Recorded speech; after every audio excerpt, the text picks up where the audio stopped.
Os meus cumprimentos a todos os que me ouvem. Estamos iniciando mais um estudo bíblico dominical. Estamos hoje nos debruçando sobre a parábola das 10 virgens, narrada no livro de Mateus. O Evangelho de Mateus, no capítulo 25, dos versículos 1 a 13, registra uma parábola feita pelo próprio Cristo. E sendo feita pelo próprio Cristo, evidentemente, assume a condição de revelação. E sendo revelação, é certamente uma base do cristianismo, faz parte, integra a base do cristianismo. Então, façamos uma breve leitura na versão corrigida de 1930, né? Corrigida da tradição do João Ferreira de Almeida. Então, temos no capítulo 25 a parábola das 10 virgens, começando do versículo 1. Então, o reino dos céus será semelhante a 10 virgens que, tomando as suas lâmpadas, saíram ao encontro do esposo. E 5 delas eram prudentes, e 5 loucas. As loucas, tomando as suas lâmpadas, não levaram azeite consigo, mas as prudentes levaram azeites em suas lâmpadas, em suas vasilhas com suas lâmpadas. E, tardando o esposo, tosquenejaram todas e dormiram. À meia-noite ouviu-se um clamor. Aí vem o esposo, saí-lhe ao encontro. Então, todas aquelas virgens se levantaram e prepararam as suas lâmpadas. E as loucas disseram às prudentes: dai-nos do vosso azeite, porque as nossas lâmpadas se apagaram. Mas as prudentes responderam, dizendo: não seja o caso que nos falte a nós e a vós. Ide antes aos que vendem e comprai-o para vós. E tendo elas ido comprá-lo, chegou o esposo. E as que estavam preparadas entraram com ele para as bodas. E fechou-se a porta. E depois que chegaram também as outras virgens, dizendo: ó Senhor, abre-nos a porta. E ele, respondendo, disse: em verdade vos digo que não vos conheço. Vigiai, pois, porque não sabeis o dia nem a hora em que o Filho do Homem há de vir. Essa é a parábola das 10 virgens. E toda a parábola é uma figura de linguagem usada para transmitir algum entendimento complexo ou difícil de uma maneira simples e fácil. E para ser simples e fácil, as parábolas agrupam as diversas variáveis, os diversos fatores que devemos considerar em poucas variáveis ou poucos fatores. Assim como toda obra literária, ou todo relatório de pesquisa, ou sociológica, ou antropológica, ou todo texto que trata de conduta humana, sendo um texto de ficção ou um texto realista, um texto que retrata a realidade, como um texto jornalístico, ele tem 3 coisas básicas. Ele tem um ambiente onde se passam os acontecimentos narrados. Tem os personagens, que são protagonistas dos acontecimentos, ou que têm uma presença com uma atividade ativa ou uma condição passiva, mas que fazem parte do relato. E esse conjunto de ambiente e personagens, somando-se a esse conjunto, alguns fatos que podem, inclusive, ser da natureza. Pode acontecer uma chuva no meio de uma história, pode acontecer algum fato da natureza ou um fato humano. E isso tudo forma um enredo, né, que algumas pessoas chamam de trama, ou até de intriga, não no sentido de jogar umas pessoas uma contra as outras, mas no sentido de trama ou enredo, que é um relacionamento entre protagonistas num determinado ambiente em razão de determinados fatores. E isso tudo está simplesmente colocado aí. Mas eu dizia há pouco que as parábolas, como de um modo geral as figuras de linguagem que procuram simplificar os acontecimentos, elas tendem a apresentar poucos fatores para que a questão a ser analisada se torne simples. Mas aí nós temos 11 personagens. Temos o noivo e temos 10 virgens. Sucede, todavia, que isso aí já seria uma coisa mais complexa, com 11 personagens.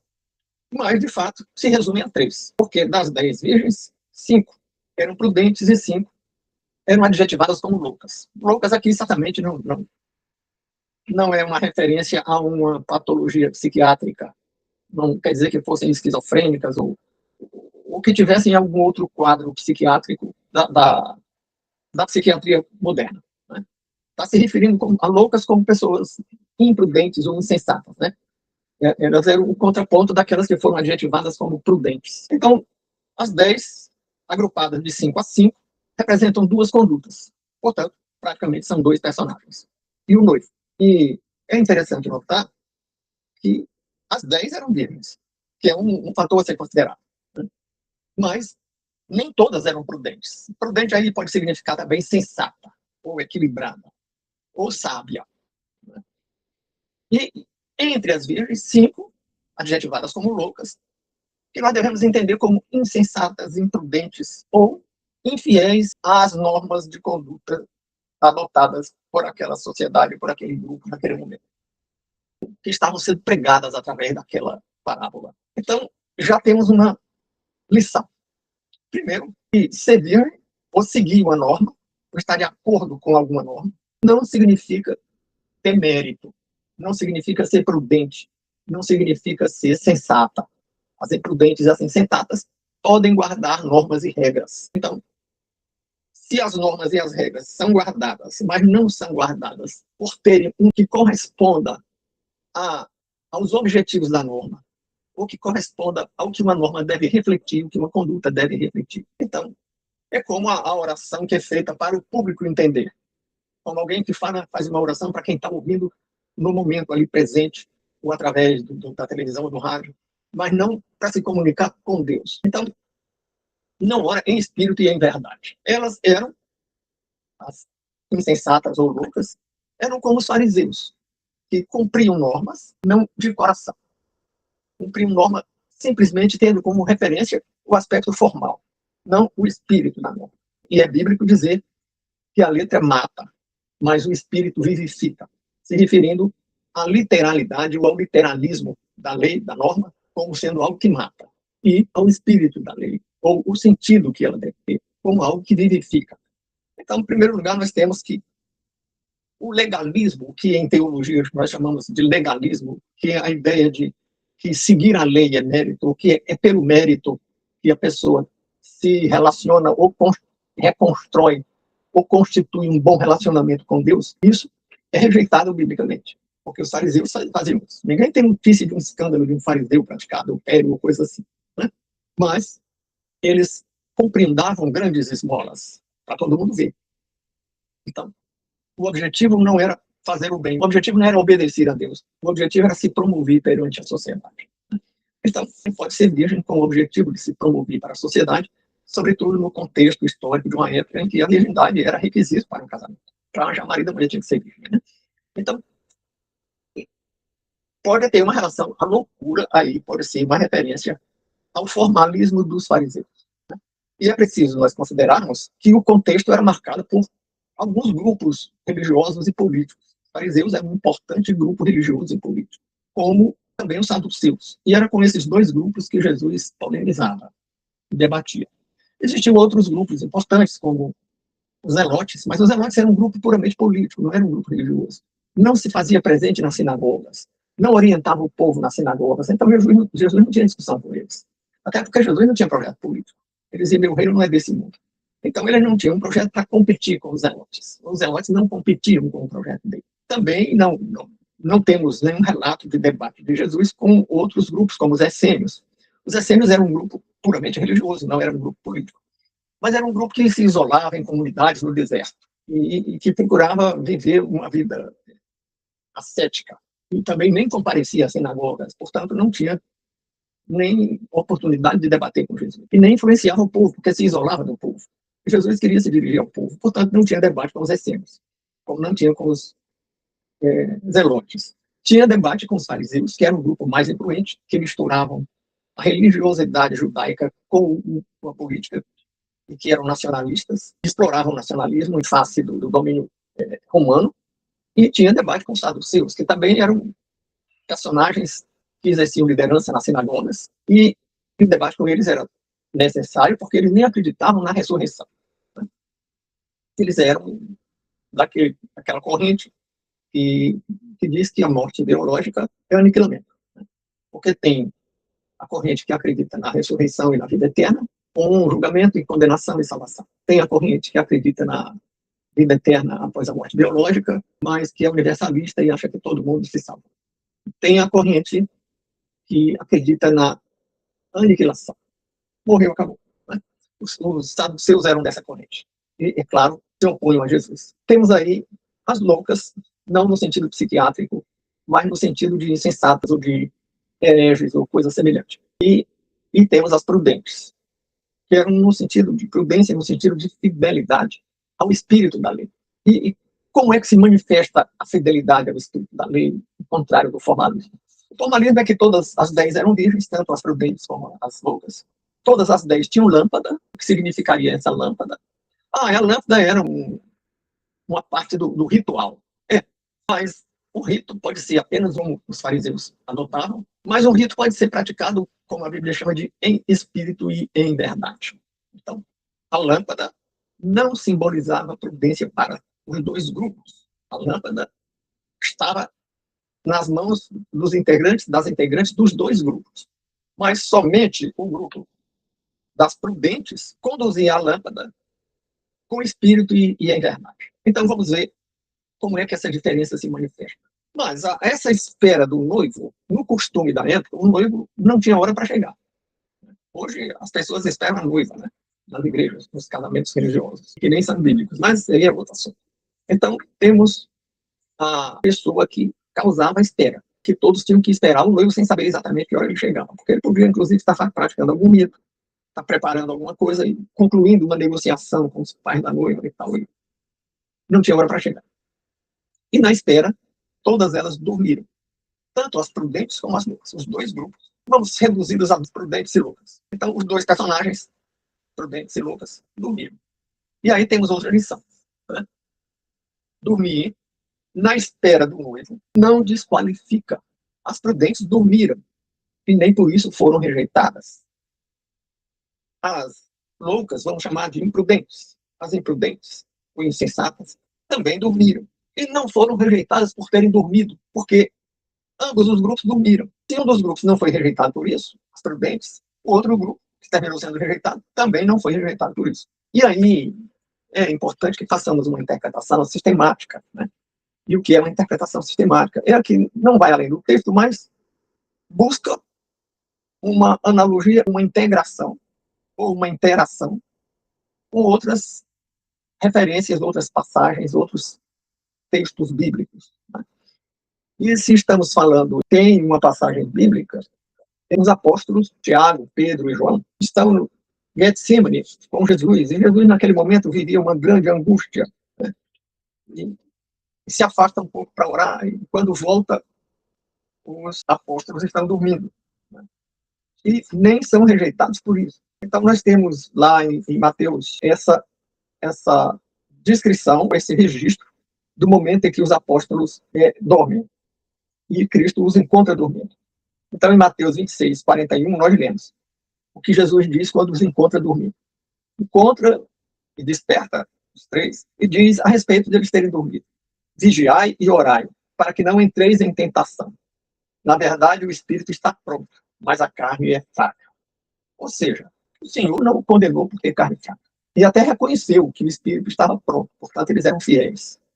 E isso é muito semelhante às prudentes, às noivas prudentes, que estavam prontas, estavam preparadas, porque tinham óleo. Tinha um óleo de reserva para o caso de o noivo demorar e a lâmpada queimar todo o óleo, precisar renovar o óleo das lâmpadas. Lâmpadas aí são lamparinas, né? Nós chamaríamos hoje de lamparinas, certamente. Então, não foi por terem dormido, como não houve nenhuma censura, nenhuma reprovação por parte de Jesus, pelo fato daqueles apóstolos terem dormido quando ele vivia um momento de grande angústia, a noite em que foi preso. Né? Então, não foi por terem dormido que elas foram consideradas loucas ou negadas. Mas o que é mesmo que isso significa? Ora, isso significa que dormir pode ser entendido como uma falha. Cristo se acompanhava dos apóstolos, aqueles 3 apóstolos, num momento de grande angústia, e eles estavam ali para, de alguma maneira, apoiá-lo. E, no entanto, dormiram. Então, foi uma falha, mas essa falha foi compreendida com as palavras: o espírito está pronto, mas a carne é fraca. Ou seja, a prontidão aí, ou a fidelidade, não afasta nem exclui falhas, erros, fracassos. Porque falhas, erros e fracassos são inerentes à condição humana. Então, o problema com as noivas que foram rejeitadas não foi o fato de que tenham dormido. Portanto, não foi o fato de que tenham cometido erros ou falhas, porque os erros e as falhas, quando o espírito está pronto, representam apenas fraqueza da carne e não do espírito. Então, temos, na nossa análise, um número de personagens, que nós podemos reduzir a 3, o noivo, as prudentes e as loucas. Temos a espera, a espera pelo noivo, quem é que esse noivo representa na parábola, e temos que a espera por um casamento, e o que é que esse casamento representa? São noivas, e quem é que a Bíblia cita como noiva em outras passagens bíblicas? A noiva de Cristo é o conjunto, ou a assembleia, que é a palavra para conjunto também, dos que estão em esse conjunto espiritual, as pessoas que em espírito e verdade estão em Cristo, porque aceitaram o Cristo como Senhor das suas vidas. Essa assembleia recebe o nome de igreja. Não é a igreja A, B ou C, porque as igrejas A, B, C ou Z são organizações humanas, com CNPJ, com a liderança humana, com uma organização administrativa, que pode ter uma liderança e uma hierarquia, e tem os seus ritos, mas não é essa que é a noiva de Cristo, ou não são estas, ou nenhuma destas. A noiva de Cristo é um conjunto espiritual, que algumas pessoas gostam de chamar de igreja invisível, porque a gente não sabe quem verdadeiramente está em Cristo. E pessoas que verdadeiramente estão em Cristo podem estar em algumas dessas igrejas que são organizações humanas. E pode haver alguma delas que não tem ninguém que esteja verdadeiramente em Cristo. Nós não sabemos olhando para as pessoas, né? Nem mesmo para a conduta das pessoas. Porque as pessoas podem ter a lâmpada e não ter o olho. Podem ter a lâmpada e esperar, e se colocar como quem espera. E o noivo aí é o Cristo. Né? E casará com essa igreja espiritual no dia da sua segunda vinda. Então, nós temos a espera pelo noivo. Nós temos a reunião de noivas. Nós temos todas portando lâmpada. Portanto, todas seguindo formalmente uma certa normatividade ou uma certa expectativa de condutas que possam ou devam refletir a condição de seguidores de Cristo. Quem portava a lâmpada era noiva, ou se colocava como noiva. Bom, mas aí chega o noivo. E temos ainda um outro aspecto, ele não tinha hora certa para chegar. E, de novo, nós temos, biblicamente, outras passagens que falam da incerteza quanto ao momento da segunda vinda. Nós temos, lá em Romanos, nós temos passagens bíblicas que falam que a segunda vinda do Cristo será inesperada, será surpreendente, como um ladrão que assalta uma casa à noite sem ser esperado. Né? Então, a espera era por uma coisa que não tinha hora certa. E enquanto esperavam, dormiram. Isso também representa a condição existencial das pessoas que estão em Cristo. Estão esperando ou para o dia da segunda vinda, ou para um encontro pessoal para quem transite da vida biológica para a vida espiritual antes da segunda vinda de Cristo. Bom, e aí, o que sucede é que muitas vezes, ou de certo modo, todos nós dormimos. Porque enquanto estamos nessa condição de espera, cuidamos de coisas da vida na Terra. Cuidamos da sobrevivência, cuidamos das nossas relações familiares, cuidamos da nossa vida profissional. E esses cuidados tomam tempo e também buscamos lazer. E isso toma o nosso tempo, que poderia ser dedicado a cultivar a relação pessoal com o Messias, que é o nosso Salvador. Então nós dormimos espiritualmente. Muitas vezes dormimos espiritualmente. Ou, de certo modo, talvez possamos até dizer que nessa parábola o que está sugerindo é que todos nós dormimos, ou que de um modo geral nós dormimos. Pode haver exceções de pessoas que se dedicam. Alguém pode dizer, não, mas fulano ou cicrano se dedicou a vida ao serviço do Senhor. Tem. Né? Não vamos afirmar com certeza que é fulano ou que não é fulano, mas vamos admitir que tem. Que podemos conhecer pessoas que correspondem a essa figura, né? De alguém que não dorme. Mas mesmo acordado tropeça. Todos tropeçam. Aí temos certeza que todos tropeçam. Né? Que ovelhas também se sujam, como eu gosto de dizer. Mas o que acontece é que poucas e prudentes dormiram. Foram ovelhas que se sujaram. Mas as prudentes se sujaram. Mas eram ovelhas, não eram porcas. E foram reconhecidas como ovelhas. E por que foram reconhecidas como ovelhas? Porque tinham óleo. Já examinamos aqui a condição de noiva fazer parte, ou se considerar como fazendo parte daquele conjunto de pessoas, daquela eclesia que está em Cristo, independentemente dos vínculos com as igrejas, com as várias denominações de igrejas organizadas humanamente. Já colocamos aqui o significado do sono, a lâmpada, e vamos fazer uma reflexão breve aqui sobre o olho, porque o que define, ao fim e ao cabo, é a posse do olho. Nós tínhamos aquelas que tinham lâmpadas, que dormiram, mas quando o noivo chega, elas tinham olho. O noivo demorou e o óleo das lâmpadas tinha acabado, e elas tinham olho para reabastecer as lâmpadas, para receber o noivo com a lâmpada acesa, certamente que tem um significado. De alguém que preservou a fé. Manteve a condição de quem aceita o Salvador como Senhor da sua vida. O noivo aí é a representação do Cristo. Então, o óleo faltou para as loucas, se o óleo faltou, significa que elas estavam de acordo com a formalidade do rito. Elas tinham lâmpada. Elas foram para o lugar certo onde se esperava a chegada do noivo. Nós podemos dizer alguém que frequenta igrejas, que não falta o domingo, ou outro dia, porque tem outros grupos aí que se reúnem no outro dia, mas não tinha óleo. Ou seja, o que é o óleo na lâmpada? O óleo não é o instrumento lâmpada, que talvez na época fosse de alguma matéria, de algum metal. Vidro. Nem sei se no século I já se construíam coisas de vidro, mas também não tem o significado do pavio. A lâmpada tem que ter um pavio. Lâmpada, no sentido aí que nós conhecemos popularmente como lamparina, tem da chama. Isso que eu fósforo. Mas o que alimenta a chama não é a estrutura material da lâmpada. É algo que completa, o que abastece a lâmpada. E o que é que abastece aquele que se coloca na expectativa de esperar por Cristo, pela segunda lâmpada? Cristo para um encontro com Ele, um encontro pessoal, tem razão de passar da vida material para a vida espiritual. Então, essa expectativa tem que ser alimentada, tem que ter o óleo. Aí como é que se alimenta essa espiritualidade? Como é que se alimenta o fogo do pavio da lâmpada? A alimentação do fogo do pavio da lâmpada foi dita com muita clareza, com muita simplicidade, de uma maneira muito sintética, no versículo que acabamos de ler, quando Cristo diz: vigiai e orai. E o que é essas duas palavras, vigiai e orai? Porque o Espírito está pronto, dirigindo-se aos que estão com o Espírito pronto, mas a carne é fraca. Vigiar. Vigiar é ter autocrítica, estar atento para as falhas humanas que todos nós cometemos. Para quê?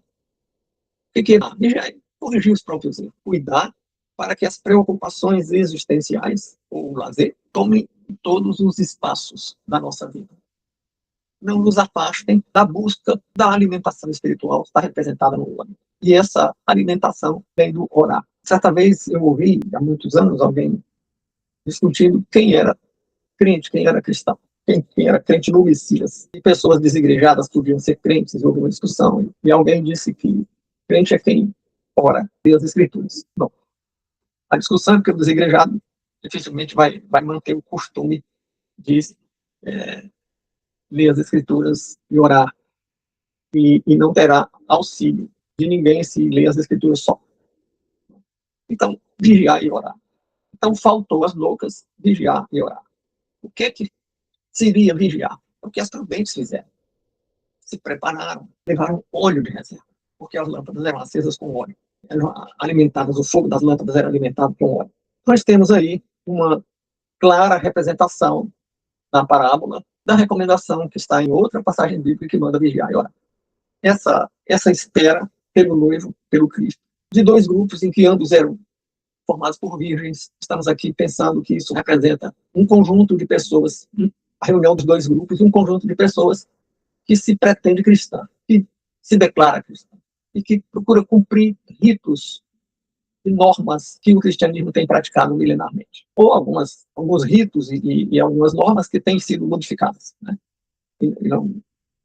Não estamos tratando aqui do problema das mudanças e transformações da parte concernente aos ritos. Podemos simplesmente registrar que mudança de rito não significa mudança de doutrina cristã, porque a doutrina cristã está voltada para uma doutrina de salvação baseada na graça mediante a fé, e não nos méritos.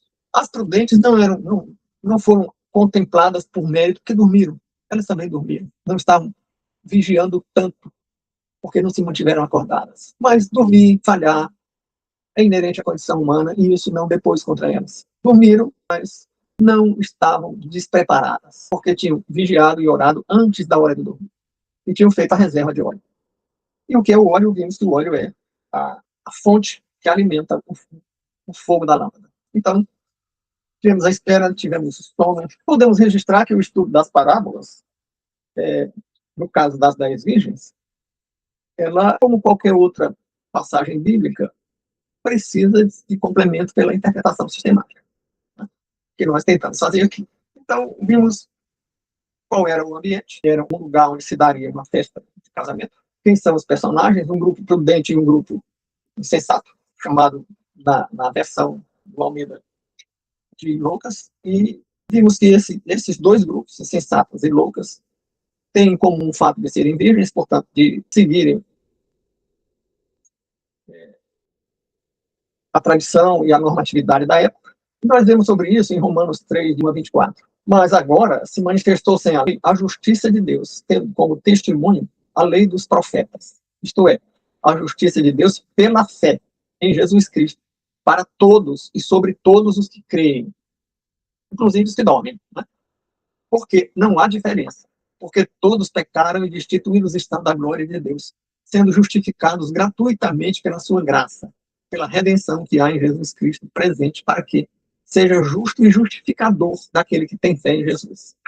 Ou seja, para os que dormem, há a justiça da graça. Então, dormiram as prudentes, dormiram as loucas, e a justiça da graça, até aí, estaria disponível para ambos os grupos. Então, o noivo é esperado pelas virgens, que não sabem exatamente a hora em que ele virá, nós já vimos isso.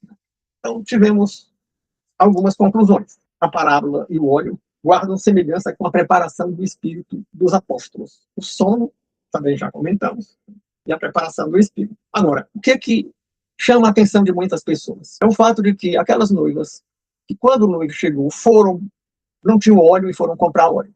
Conseguiram óleo de alguma maneira e voltaram, trazendo óleo. O que seria esse óleo comprado depois da hora? Porque o noivo já tinha chegado. O óleo comprado depois da hora sugere a conduta de alguém que não se alimentou espiritualmente, mas quando se vê cobrado, muda de atitude da boca para fora.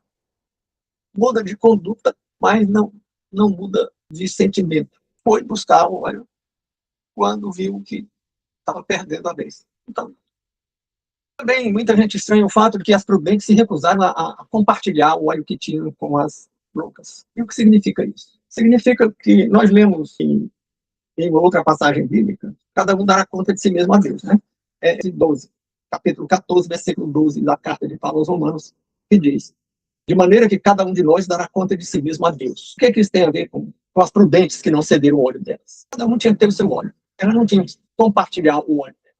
Ou seja, cada um tem que ter a sua fé. Cada um tem que ter uma conduta que expresse em espírito e em verdade essa fé. E fé? A fé de que o Cristo é o Messias, que Jesus é o Messias, e é por meio deles que nós nos reconciliamos com Deus na vida eterna. Então, ninguém pode compartilhar a fé, como alguém que diga, me empreste um pouco da sua fé. Isso não existe. Outras pessoas entendem que isso significa que elas eram prudentes e se tivessem compartilhado o óleo, dividido o óleo, podiam ambas, as que tinham as prudentes e as loucas, terminando as duas sem óleo. Não seria suficiente para as lâmpadas dos dois grupos, e todas ficariam sem óleo. Eu prefiro olhar para o fato de que não se pode compartilhar a fé. Não se pode compartilhar a fidelidade. Ou uma pessoa é fiel, ou uma pessoa não é fiel. E se a pessoa não é fiel, ela não pode ganhar um excesso, uma sobra da fidelidade da outra. Então, não tem possibilidade, não tem como. A pessoa que tem o óleo, se preparou, que guardou o óleo para uma espera de tempo indeterminado, para manter a lâmpada acesa por tempo indeterminado, não tem como essa pessoa ceder o óleo para outra. Se o óleo é a confiança, é o espírito do cristianismo. E temos ainda uma passagem dessa parábola, que é quando essas loucas voltam com o óleo, como alguém que muda de conduta, porque viu que se não mudasse de conduta ia ter um prejuízo, ia ser excluída da festa. Então essa pessoa traz o óleo. Não porque fosse alguém que cuidou de ter óleo de reserva, de alimentar o fogo da lâmpada, de alimentar o espírito, mas porque trouxe óleo para participar das vantagens. E essas pessoas batem na porta. E o que responde o noivo? Diz: eu não vos conheço. Esse noivo foi impiedoso. Não. O que ele está dizendo é que quem não alimentou a lâmpada, o óleo, ou não guardou o óleo para alimentar a lâmpada, quem não em espírito cultivou uma relação pessoal com ele, porque o cristianismo não é um conjunto de ritos, o cristianismo não é um conjunto de práticas, é um sentimento de relação pessoal com o Messias, que é, como nós lemos lá no livro de Jó, a pessoa interposta entre o Criador e a criatura. Porque quando Jó expressa inconformidade e até uma certa revolta com o que sofria, aí Deus fala com ele do redemoinho. Diz: quer escutar comigo? Pois bem, cinge os teus lombos e agora me diga onde é que tu estavas quando eu fiz as estrelas, onde é que tu estavas. Então, Jó reconhece e diz que foi errou e que não podia dialogar com Deus e disputar com Deus e que precisaria que houvesse entre ele e Deus. Aí o livro de Jó está dizendo, olha, aí tem já uma declaração que anuncia a necessidade do Messias, antes do Messias ser prometido. Então, o que o noivo diz?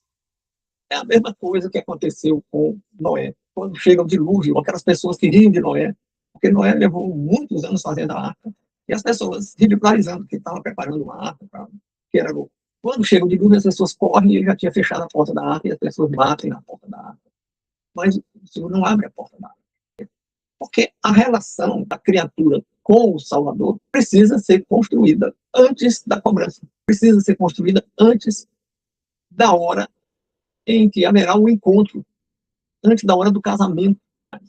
Na hora do casamento, aparecer com uma solução. Na hora do encontro, no caso da parábola das noivas, era, no caso da Arca de Noé, a simbologia aí não é um casamento, mas é um encontro entre que restabeleça as relações entre elas. Ou seja, é a hora em que o benefício é dado a quem cultivou essa relação. Ah, mas como é que cultiva essa relação? Não é ter uma lâmpada. Muitas pessoas têm a lâmpada. Muitas pessoas participam dos ritos, se batizam, casam na igreja, frequentam a igreja, usam camisas com palavras, frases. Isso é ter a lâmpada.